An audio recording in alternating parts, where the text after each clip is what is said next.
La entrevista del Telematutino 11, gente importante, a tratar temas importantes, nos acompaña el licenciado Joel Santos Echavarría, quien es ministro de la Presidencia.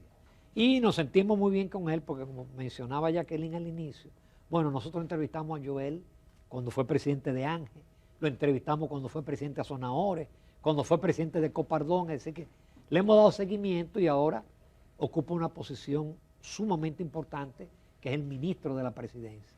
Joel, encantado. Muy buenos días, un placer de estar pues de vuelta y como bien ustedes dicen, tenemos una historia de muchos años porque yo fui presidente de ANGE en el 2007. Ay, sí.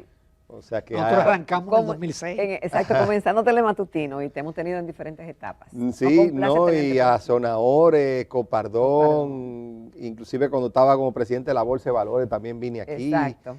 Y también sin posiciones en esos gremios también he estado por aquí. O sea que...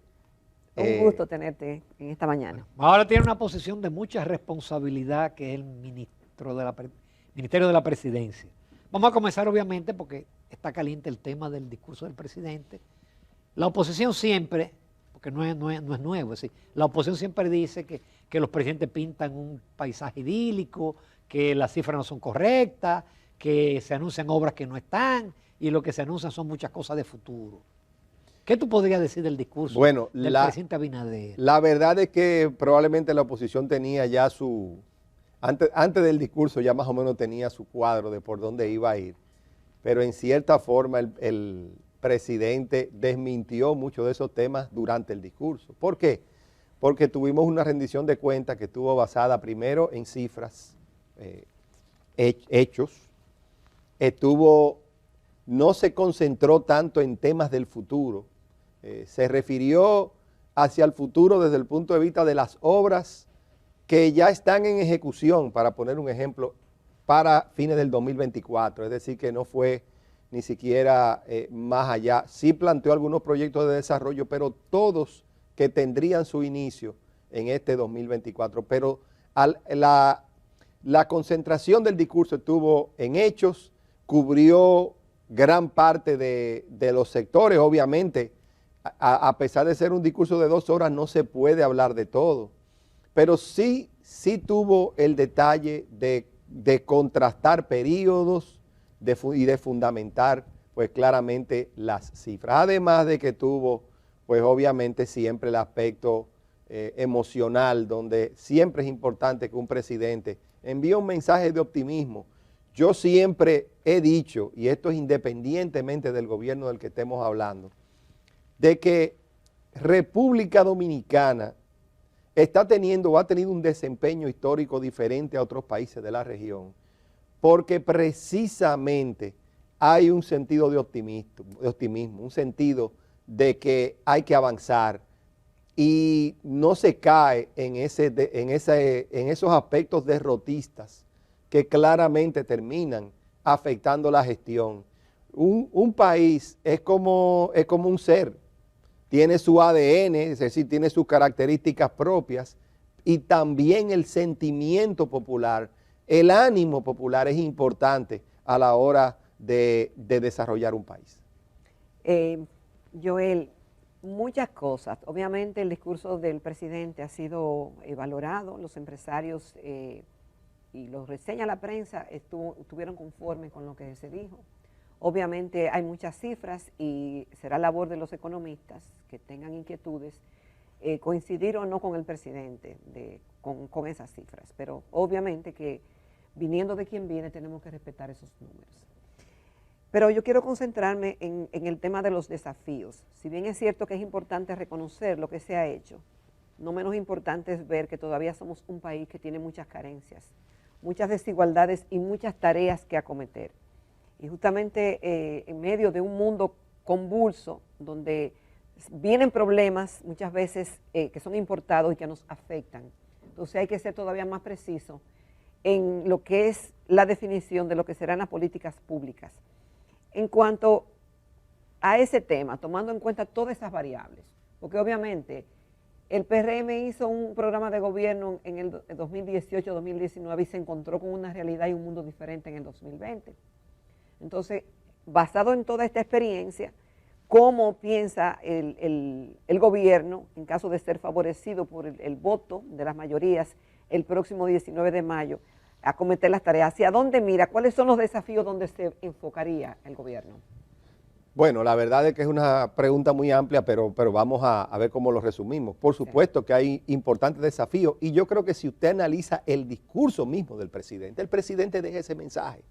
El presidente envía un mensaje de que se ha avanzado, de que el país va por buen camino, pero de que claramente hay muchos temas todavía por seguir resolviendo y avanzando. Claro. Mira, e inclusive temas que, como bien tú dices, que el mundo actual nos está imponiendo. Por ejemplo, la necesidad de la suficiencia alimentaria, es decir, de que el país se tiene que autoabastecer. ¿Por qué? Porque ya no podemos pensar como país que en una situación de crisis los demás países, sobre todo a nivel de producción agropecuaria y producción alimenticia, los otros países van a venir en nuestro socorro y por eso se está poniendo tanto énfasis en este aspecto. Eso será uno de los puntos fundamentales, es decir, robustecer la producción nacional. Por supuesto que y analizarla de diferentes áreas. Por supuesto que continuará siendo uno de los aspectos. Él está quizá dando un paso atrás, es decir, yéndonos de lo particular a lo general. El tema económico siempre es importante. La República Dominicana hacia el futuro tiene que dar un paso de convertirse en un país de mediano ingreso hacia un país de altos ingresos. El país tiene que seguir avanzando, por ejemplo, en las calificaciones de riesgo a las que se le someten las principales calificadoras de riesgo y organismos internacionales, porque el país tiene que, como objetivo, que alcanzar ese grado de inversión que le permita... Nos faltan 2 escalones. Nos faltan 2 escalones, pero somos de los pocos países del mundo que durante este periodo de pandemia hemos logrado avanzar frente a las diferentes calificadoras. No muchos países, son muy pocos, se pueden casi contar con lo... Bueno, yo creo que la segunda mano sobra. Que lograron en este proceso mejorar sus calificaciones de riesgo, pero si bien en términos de producción agropecuaria no podemos depender del exterior, sí debemos seguir profundizando nuestra capacidad de recibir inversión extranjera. República Dominicana, por segundo año consecutivo este año, pasó de los 4.000 millones de dólares de inversión extranjera.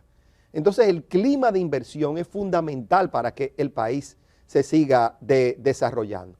Otro tema mencionado en el discurso que es, sin lugar a dudas, de los grandes retos, lo que tiene que ver con el sistema integrado de transporte que fue mencionado por el presidente, donde tiene que haber una estrategia de largo plazo para combatir un problema que es el tránsito, donde República Dominicana es víctima hasta de su propio éxito, si lo queremos ver.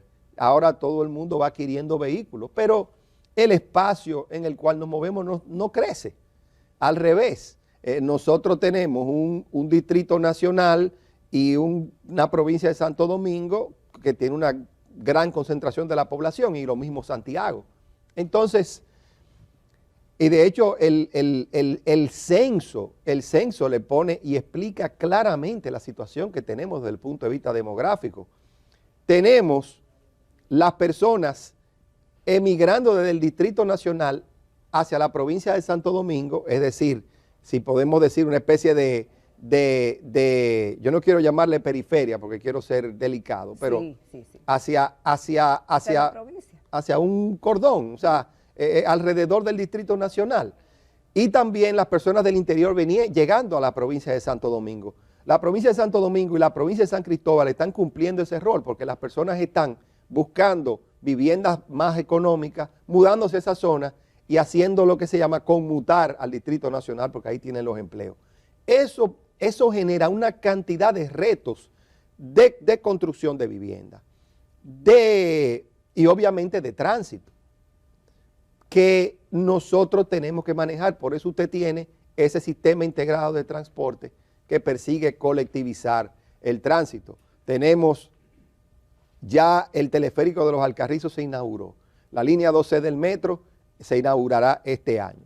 El teleférico de Santiago está también para inaugurarse ahora el 17 de marzo. ¿Eso va a ocurrir, Joel? El 17 de marzo, nada más hay que esperar, está listo prácticamente. Es decir, todo eso que tú estás anunciando que van a ser inauguradas esas obras ocurrirán. Correcto. Y serán terminadas. Es que le queda nada más... Pero el monorriel de Santiago sí es para fines de año. El monorriel de Santiago, entre finales de año, principios del 2025, las primeras 9 estaciones, finales del 2025, principios del 2026, las siguientes 5 estaciones. Esa es una obra transversal a todo Santiago. Y la verdad que está avanzando también a pasos agigantados. Pero se va a lanzar en los próximos 2 meses también el teleférico de Santo Domingo Oeste. Este año también se lanzará la licitación de lo que es el tren metropolitano, que viene desde, si lo queremos ver, ya sea Charles de Gaulle y segunda etapa, el Aeropuerto Internacional de las Américas, partiendo desde el Centro Olímpico con John F. Kennedy, pero en una tercera etapa también irá toda la 27 de febrero hasta llegar a la autopista Duarte. Es decir, esas son obras importantes para manejar, digamos, el tema del tránsito. Pero nada más también no puedo mencionar, obviamente, lo que yo llamo los típicos sospechosos en cuanto a retos, o sea, salud, educación y seguridad ciudadana, que sin lugar a dudas hay también uno que serán como temas economista yo importantes. quiero tratarlo contigo, Joel, porque el presidente cuando uno lo escucha parece que minimiza el tema de la deuda externa cuando dice, mira, hemos logrado reducir la relación deuda-PIB, que tú como economista sabes que eso realmente lo importante es cuánto te consume la deuda y para el próximo año el 25% de las recaudaciones fiscales van a ser para el pago de los intereses. Y entonces con esto caemos en la reforma fiscal. Mira, la realidad es que el presidente más bien no lo simplificaba. El presidente quería explicar en su alocución de que República Dominicana ha podido sostener lo que es el nivel de la deuda, comparándolo, por ejemplo, con otros países del mundo. Usaba el ejemplo de España, que subió 15 puntos porcentuales en el mismo periodo, mientras nosotros bajamos 2 con respecto al PIB, y lo propio también Estados Unidos, que subió, si mi memoria no me falla, pues 13 puntos porcentuales en ese periodo. Es decir, la mayoría de los países, la deuda con respecto al Producto Interno Bruto, para presentar la magnitud, ha incrementado, mientras que la nuestra ha bajado del 61% al 59%. No quiere decir que la deuda no sea un tema en el tapete. Y claramente, dentro del paquete de reformas que el próximo gobierno deba acometer, pues obviamente se deberá también trabajar el tema de la sostenibilidad de la deuda, sin lugar a dudas. Joel, con tu permiso y los amables televidentes, nos vamos a comerciales, vamos a ver cómo buscamos la forma de, con el tiempo que nos queda, hacer la mayor cantidad de preguntas. Continuamos en Telematutino 11. Esta mañana nos sentimos muy complacidos por tener en el programa al licenciado Joel Santos, quien es el ministro de la Presidencia. Joel, este es un país obvio de crecimiento, todavía somos tercer mundo, tenemos muchos retos por delante y nos manejamos con muchos déficits. Déficit en el presupuesto, déficit energético, tenemos déficit en el sector salud, hay sectores que también tienen déficit y por tanto el gobierno tiene que ir en su auxilio para subsidiarlo. ¿Cómo el tema de los déficits diferentes, que obviamente hacen un hoyo y son retadores, porque ese dinero hay que buscar la forma de cómo manejarse con esas situaciones? ¿Cuál es la visión que tiene Joel Santos como economista, como ministro de la Presidencia y también como parte de lo que están formando el nuevo plan de gobierno del presidente? Sí, pues yo más que hablar de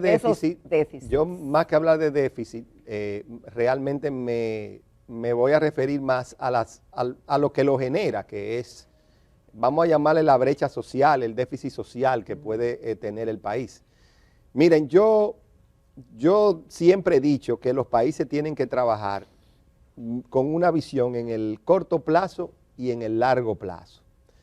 Y para lograr el objetivo de largo plazo hay que trabajar los temas coyunturales o de corto plazo. Si usted se concentra puramente en los temas de largo plazo, y yo precisamente anoche hablaba de ese tema en otras circunstancias, la coyuntura y el corto plazo te pueden imposibilitar la posibilidad de accionar sobre el largo plazo.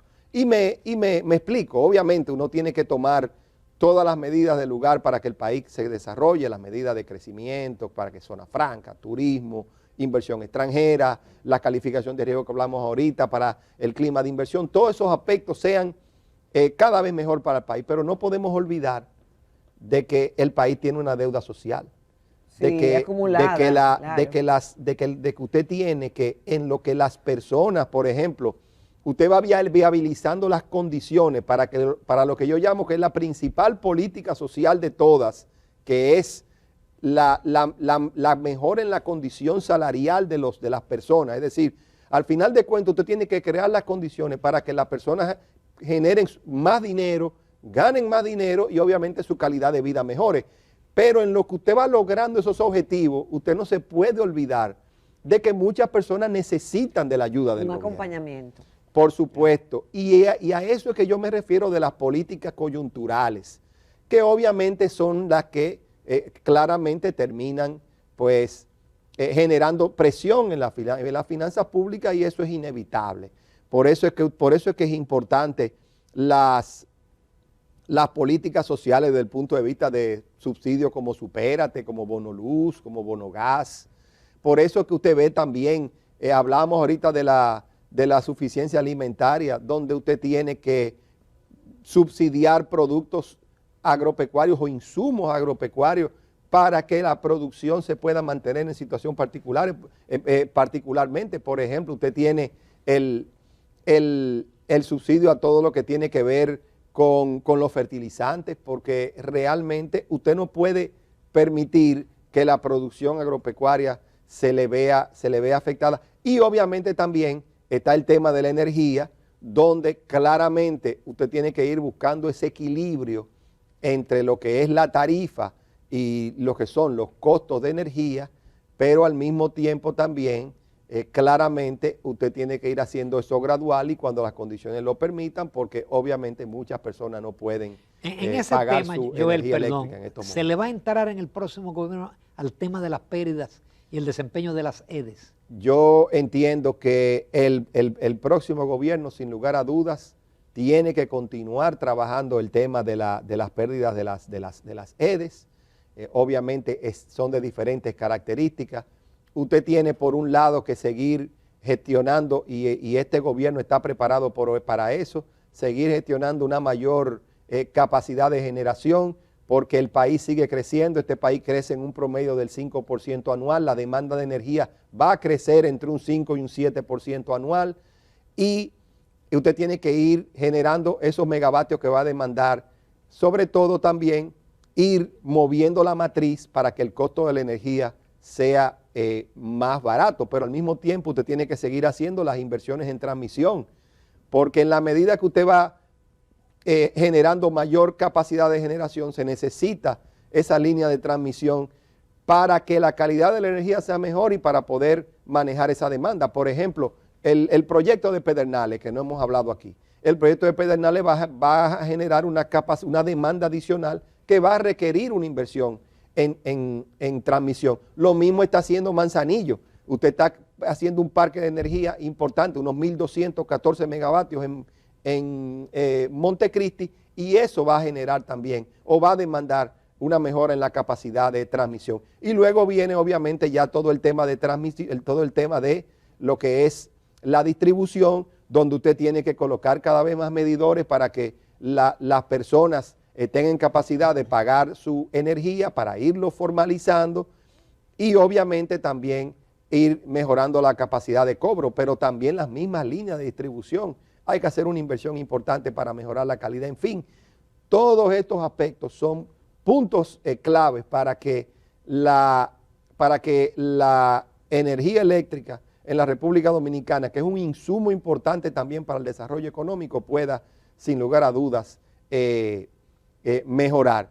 Aunque debo decir que aquí en República Dominicana se han hecho importantes avances en materia de generación y obviamente creo que estaremos y sobre todo inversión de energía limpia, que ha sido un proceso importante en este país, que debemos sin lugar a dudas destacar.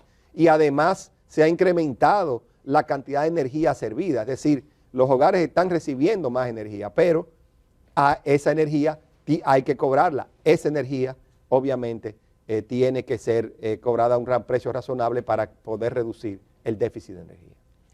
Bueno, me debato entre dos preguntas porque no hay mucho tiempo, pero me voy con esta. El tema de las exenciones. Yo hablaba de subsidios, pero también hay subsidios, en cierta forma, es una excepción a sectores determinados. Y eso es una tarea pendiente. Tenemos que ser más competitivos porque no estamos solos en el mundo compitiendo, pero también el gobierno y el país tienen limitaciones económicas y que deben afrontarse, no solamente para mejoría de los empleados, sino también para que se pueda hacer negocios aquí, para que las empresas puedan prosperar.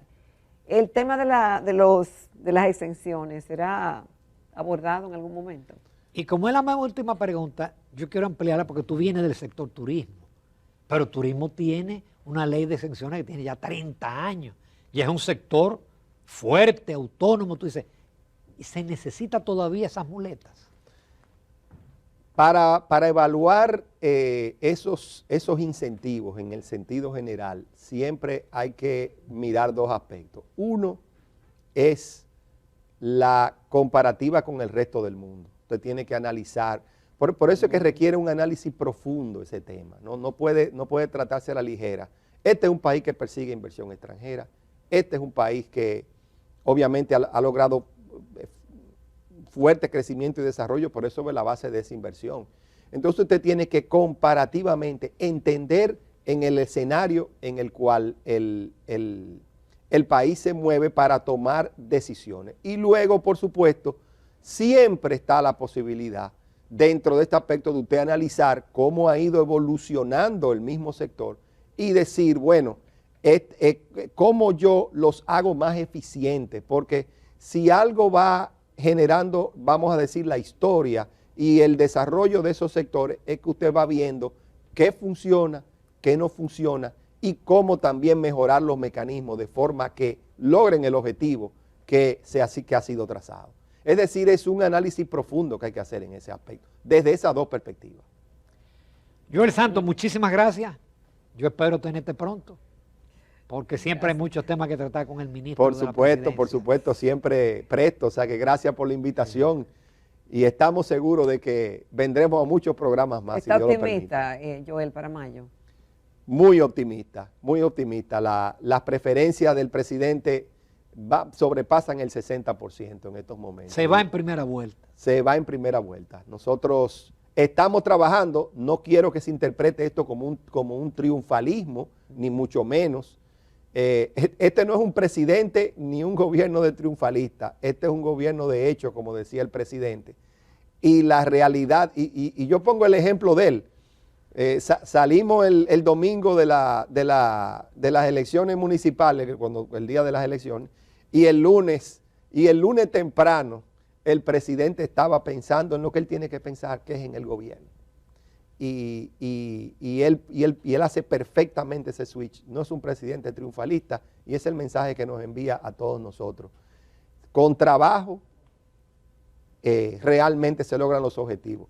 ¿Y cuál es la principal muestra que tiene el presidente? Son los hechos, son sus ejecutorias. Y lo que este gobierno tiene que seguir haciendo de aquí a mayo es precisamente eso, gobernar. Muchísimas gracias de nuevo, ministro. Un placer. Nos vamos a comerciales. Retornamos a la recta final.